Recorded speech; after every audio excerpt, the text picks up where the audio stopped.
श्री स्वामी समर्थ मित्रांनो, जर हा किडा तुमच्या घरामध्ये आढळत असेल तर तुमच्या घरावर करणीबाधा केलेली आहे. आपल्या आजूबाजूला जे लोक राहत असतात त्यांना आपलं हसलेलं, बागडलेलं, आपल्या कुटुंबात एकत्र राहिलेलं, सुखात राहणं, प्रगती करणं हे आवडत नाही. असे लोक तोंडावर तर काही बोलत नाही, मात्र पाठीमागे करणीबाधा करतात. आपल्याबद्दल वाईट चिंतने, तांत्रिक, मांत्रिक या लोकांना बोलवून काळी जादू करणं, ज्यामुळे आपल्याला अचानक आजारपण वाढतं. लहान सहान गोष्टीवरून घरामध्ये वादविवाद होऊ लागतात. लहान मुलं किरकिर करतात, रडतात. उद्योग व्यवसायात देखील फरक पडतो. उद्योग व्यवसायातून येणारा पैसा येत नाही. येणाऱ्या पैशाची गती मंदवते. पैसा येण्याचे स्रोत बंद पडू लागतात. तुम्ही जो काही व्यवसाय करताय त्यातून येणारा पैसा थांबतो आणि तुम्हाला आर्थिक चणचण भासू लागते. अचानक आर्थिक चणचण भासल्यामुळे वाईट परिस्थितीचा सामना तुम्हाला करावा लागतो. अर्थातच घरामध्ये पैशाच्या कमतरतेमुळे वादविवाद होऊ लागतात.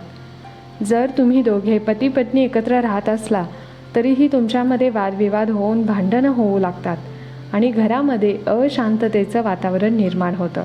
घरातील वातावरण एकदम ढासळून जातं आणि त्यामुळे तुमचं घर मोडकळीस येऊ लागतं. आता हे सगळं अचानक होत नाही. यासाठी तुम्हाला निसर्गाकडून काही संकेत मिळू लागतात, परंतु ते संकेत ओळखणं गरजेचं आहे. हे मिळणारे संकेत आपल्याला सांगतात की तुमच्या घराण्यावर किंवा एखाद्या लहान मुलावर कोणीतरी करणीबाधा केलेली आहे आणि ते संकेत देण्याचा निसर्ग प्रयत्न करत असतं. आता हे संकेत आपण समजून घेऊया. ते घ्यायचे की नाही ते आपल्यावर आहे.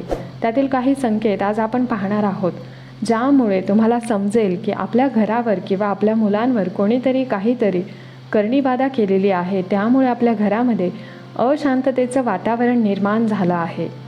तर हे संकेत तुम्हाला मिळाले तर तुम्ही लवकरच सावध व्हा आणि त्यावर अत्यंत प्रभावशाली असे उपाय करा. अगदी ज्या दिवशी तुम्हाला समजेल त्याच दिवशी हे उपाय करावेत.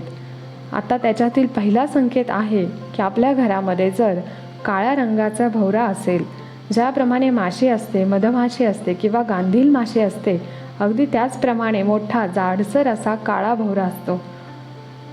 त्याचा रंग चमकदार असतो. थोडासा मोरपंखी असा रंग दिसणारा, काळपट असणारा हा भोवरा जर आपल्या घरामध्ये असेल तर घरामध्येच नाही तर अंगणामध्ये किंवा अंगणामध्ये तुम्ही काही झाडे लावले असतील त्यांच्यावर तो बसलेला असेल तर लक्षात घ्या मित्रांनो, हा भोवरा असा कीटक आहे ज्या ठिकाणी नकारात्मक ऊर्जेचा संचार जास्त प्रमाणात असतो किंवा कोणी काही करणी केली असेल, बाधा केली असेल किंवा जास्त निगेटिव्ह एनर्जी किंवा नकारात्मक स्पंदने असतील त्या ठिकाणी हा भोवरा बहुतांश आढळतो.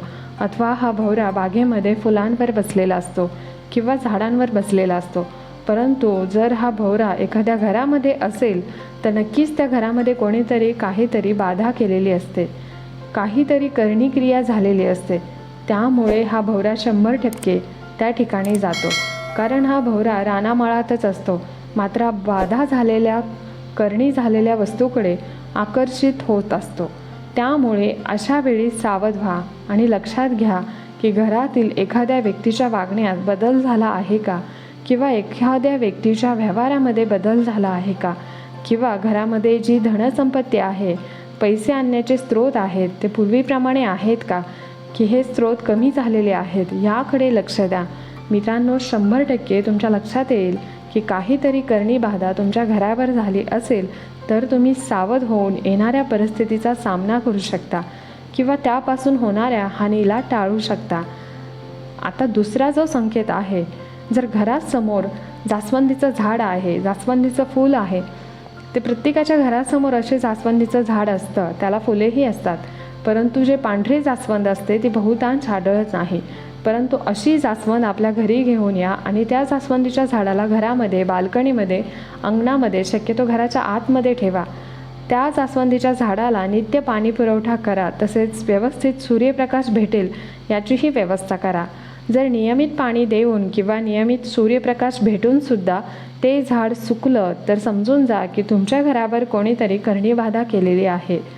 जास्वंदीच्या पांढऱ्या रंगाचे फूल असणारे जे रोपटे आहे ते शक्यतो नकारात्मक ऊर्जा किंवा करणीबाधा केलेल्या ठिकाणी कोणीतरी आपल्यावर करणीबाधा उत्पन्न करू इच्छित असेल त्यावेळी हे रोपटं जास्त तग धरू शकत नाही, कारण या रोपट्याला नकारात्मक ऊर्जा सहनच होत नाही.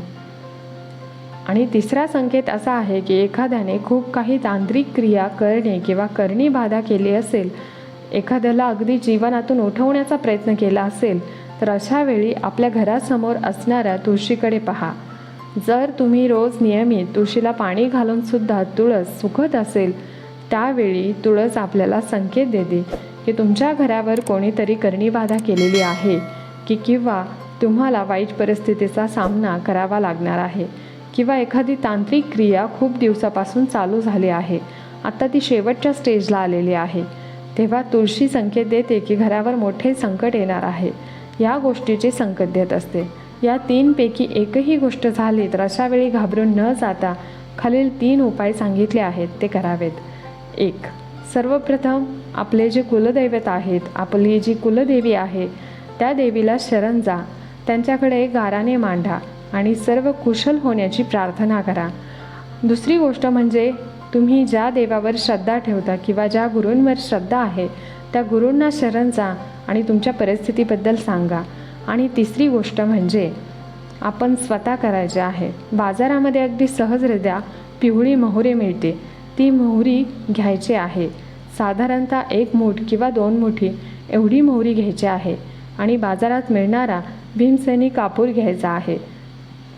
जर भीमसेनी कापूर उपलब्ध होत नसेल तर साधा कापूर घेतला तरी चालतो. नंतर दोन्ही वस्तू समप्रमाणात घेऊन एकत्र करायच्या आहेत आणि नंतर एखादं मातीचं भांडं घेऊन त्या भांड्यामध्ये पिवळी मोहरी आणि भीमसेनी कापूर जाळायचं आहे.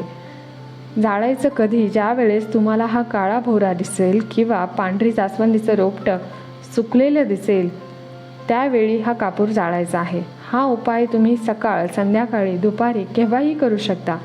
मोहरीने पेट घेतल्यानंतर ती ज्वाला जी आहे ती विझवायची आहे, जेणेकरून घरामध्ये धूर होईल आणि हा धूर घरामध्ये सर्वत्र फिरवायचा आहे.